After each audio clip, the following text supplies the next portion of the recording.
একটা লয়ার বা advocate presentable কিভাবে হবে সেটাও শিখিয়েছে।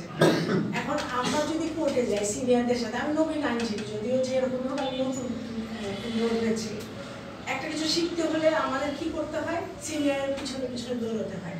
সেই জিনিসটাই আমরা এসি রুমে বসে আজকে শিখেছি।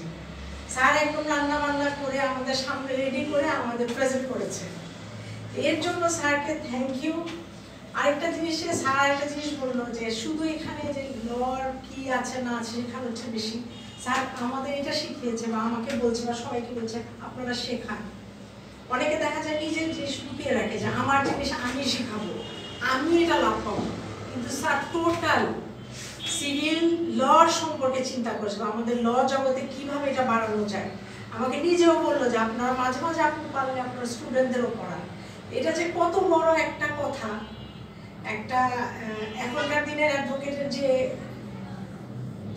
কি বলবো দুর্ভিক্ষ চলছে, ভালো অ্যাডভোকেটের দুর্ভিক্ষ এখন, না কেউ শেখাতে চায় না কেউ ভালো কাজ করা যায়, যেটার জন্য কিছু অ্যাডভোকেটের জন্য স্যার যে এই জিনিসটা বলেছে যে আমাদের কিভাবে ভালো কাজ করতে হবে, এই জিনিসটা তো আপনার সিলেবাসের বাইরে পড়া।